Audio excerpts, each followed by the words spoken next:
भारत की दिग्गज construction and manufacturing company L&T की जितनी तारीफ की जाए उतनी कम है। इस भारतीय कंपनी ने न सिर्फ भारत बल्कि अंतर्राष्ट्रीय बाजार में कई ऐसे बड़े कारनामे कर दिखाए हैं जिसके बाद कंपनी की तारीफ दुनिया भर में की जाती है। और ऐसी ही एक बड़ी खबर निकल के आ रही है सऊदी से, जहां पर सऊदी ने एल&टी को एक बहुत बड़ा ईपीसी प्रोजेक्ट सौंपा है। बड़ी बात यह है कि सऊदी के पास कई ऑप्शन हैं, जहां पर जर्मनी की कई बड़ी कंपनियां सऊदी में काम कर रही हैं, लेकिन इसके बावजूद भी कंपनी ने एल&टी के इफेक्टिवली काम करने के तरीके को देखते हुए एल&टी को यह बड़ा प्रोजेक्ट सौंपा है। तो शुरू करते हैं शुरू से।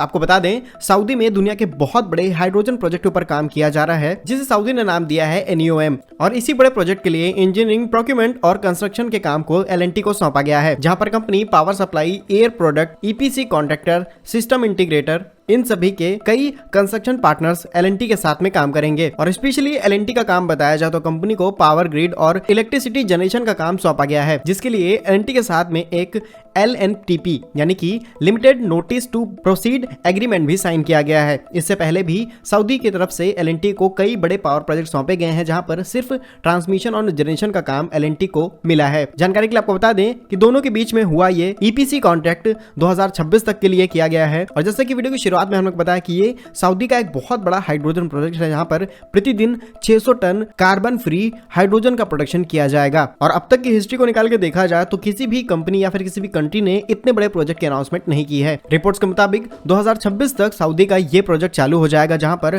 $5 बिलियन की लागत से इस प्रोजेक्ट को तैयार किया जा रहा है। रिपोर्ट्स के मुताबिक यहां पर अमोनिया, हाइड्रोजन और कई गैसों को भी प्रोड्यूस किया जाएगा। और इसी के लिए एक लॉन्ग टर्म एग्रीमेंट एल&टी के साथ में भी साइन किया गया है। और अगर आपको डिटेल में जानकारी दी जाए तो सऊदी में लगने वाला ये प्लांट लगभग 4 गीगावाट की सोलर परियोजना और विंड के साथ में इंटीग्रेटेड फॉर्म में तैयार किया जाएगा, जिससे रिन्यूएबल एनर्जी का इस्तेमाल करते हुए हाइड्रोजन का प्रोड्यूस किया जाए, क्योंकि हाइड्रोजन को प्रोड्यूस करने के लिए काफी बड़ी मात्रा में इलेक्ट्रिसिटी की जरूरत पड़ती है। और लगने वाले इसी प्लांट के अंदर 1.2 मिलियन टन ग्रीन अमोनिया को भी उत्पादित किया जाएगा, जो प्रतिदिन 600 टन तक कार्बन फ्री हाइड्रोजन को आसानी से प्रोड्यूस कर पाएगी। तो ये पूरा प्रोसीजर है सऊदी में लगने वाले दुनिया के सबसे बड़े हाइड्रोजन प्रोजेक्ट के बारे में, जहां पर एक भारतीय कंपनी भी बड़े स्केल पर काम करने जा रही है। सऊदी की तरफ से अपनाई गई इस भारतीय कंपनी के बारे में आपका क्या कहना है, कमेंट बॉक्स में अपनी राय जरूर लिखिएगा। भारत कैसे ही यूजफुल इन्फॉर्मेटिव वीडियोस पाने के लिए हमारे YouTube चैनल को सब्सक्राइब जरूर कर लीजिए। मिलेंगे हम आपको एक नई और इंटरेस्टिंग वीडियो में, तब तक के लिए वंदे मातरम, भारत माता की जय।